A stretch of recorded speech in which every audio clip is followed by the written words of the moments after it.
So happy Easter. I want to share a message with you that I think is a very powerful message and that may get some resistance from a lot of Christians out there, because I've noticed that very often we fight some of these ideas that I'm going to share, but I believe from my heart and over Easter, it's such an important message for me to share. When I was a young student at Loreto Convent, Misangari, I remember challenging the nuns.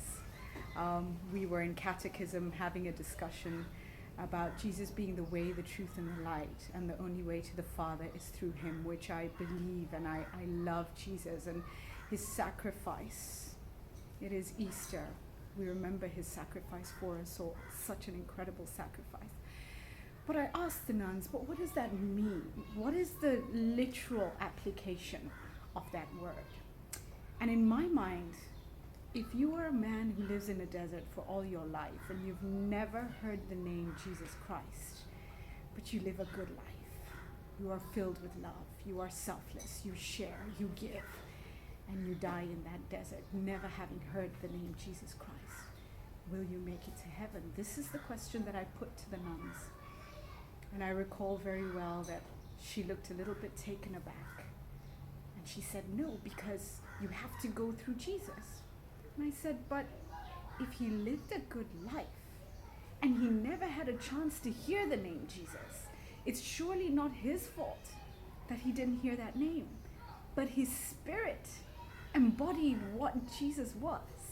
And so in essence, was he not living with Jesus and in living the word, in living the values, in living the spirit, in living through love? Was he not living through Jesus, and therefore won't he make it to heaven?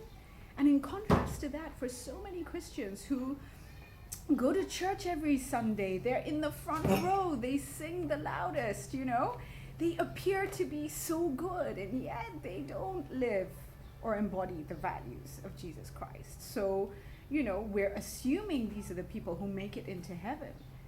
But so often it's actually those who are reviled and rejected, just like Jesus was the Easter period.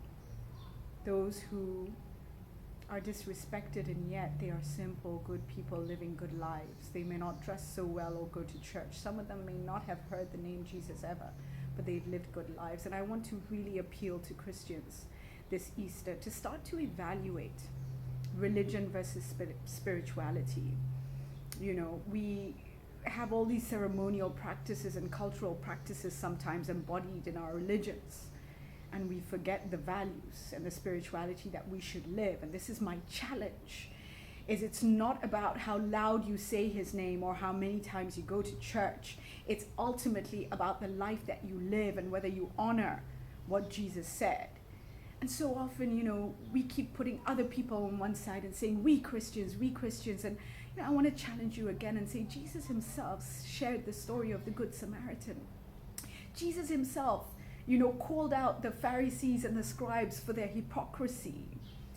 And so we've got to start to ask ourselves, how do we live a life that honors the sacrifice that he made? It's not about sitting in the front of church, how many times you attend church, how often you're seen there, how well you dress, how much money, these days it's a big thing, how much money you give in tithe. It's not about those things. It's about living with a spirit of love, living with a spirit of giving, being open-hearted, spreading the word when you can. And again, that word is about love above all things. He keeps saying love. So I just want to think us to all think about that. Be wary of religion and be alive to spirituality. Embody the values of the wonderful Jesus who did so much for us, who taught us so much, who died for us. And ultimately, if we want to honor him, it's got to be about how we live Monday to Sunday, not what we do every Saturday or Sunday. We lose track so often, but let's keep this one in mind. Happy Easter. Blessings.